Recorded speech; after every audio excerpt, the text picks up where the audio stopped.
Hey, what's going on, y'all? Terrence, the therapist here. Thank y'all for tapping in. Don't forget to like, share, and subscribe to the channel so you know when these videos are about to drop. All right, so there's been a lot of questions about this topic right here. And I've noticed this in my practice, and I noticed this with conversations with my friends. The baseline of like, how do you use your wise mind? And what is your wise mind? Today, we're going to be diving into what is the wise mind. But there's two other minds we have to keep in mind too to develop our wise mind.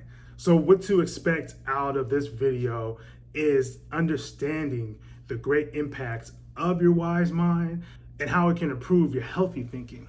So by the end of this video, I want you guys to identify which mind do you operate out of.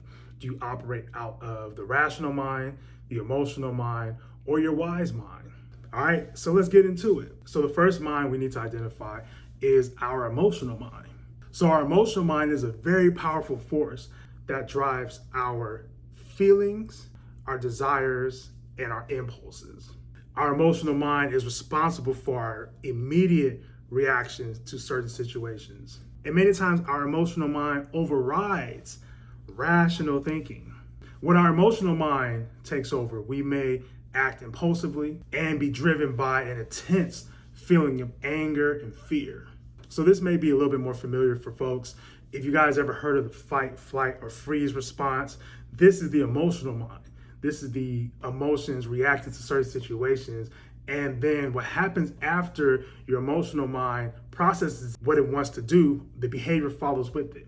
So maybe in a heightened, stressed out environment where you might not know how to make a decision, may not know how to maneuver those acts, you will resort normally out of your emotional mind, and your behavior will be in the reflection of fight, flight, or freeze. Now, the issue with our emotional mind is that it clouds our judgment and our perception on what's really going on. So this often can sometimes lead us into making poor choices because we're acting out of impulse and we're not thinking rationally. Now, we've all had situations where we might have regretted our behaviors and our decisions because we responded out of our emotional mind. Now, recognizing and managing our emotions is very essential to achieving a balanced and healthy emotional playing field. Now, let's get into the second mind, which is the rational mind. Now, off tops, this may seem like, okay, this is the mind I want to have. I want to have a rational mind.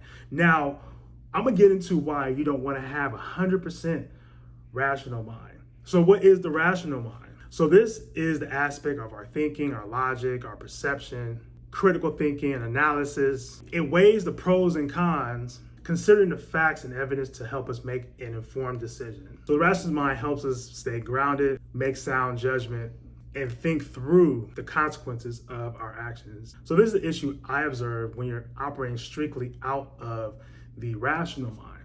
Now, the rational mind does not really leave you room to acknowledge your emotions and be sometimes optimistic in situations. So think about it this way. So if you've done something over and over and over again and you failed at it, you failed at it, you failed at it, your rational mind, by definition, will tell you to not do that thing anymore because you failed so many times.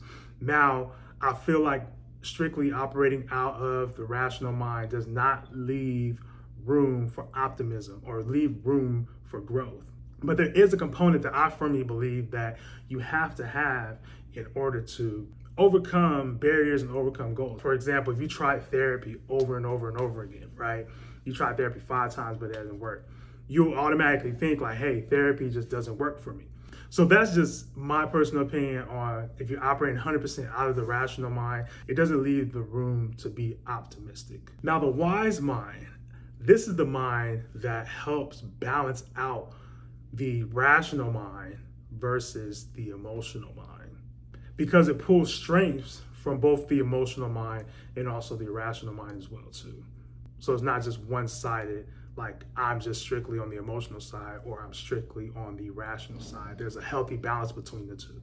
Now, the wise mind integrates emotional intuitions with rational thinking. It allows us to tap into our deepest wisdoms and make choices that align with our values and our long-term well-being. So the wise mind allows us to approach situations with empathy, compassion, and discernment. It's not a place where we're 100% focused on our emotions and our thoughts, but also it values our core beliefs and our own goals. Now, interplaying between the emotional mind, rational mind, and also the wise mind is crucial to personal growth and self-mastery. By cultivating awareness and practicing mindfulness, you can harness the power of all three minds and make wiser choices in your life. Remember, it is essential to honor our emotions while thinking rationally as you strive to find balance between the two and develop your wise mind. Thank you all for tapping in. Hope this video was helpful, and if it was helpful, make sure you guys share this with a friend.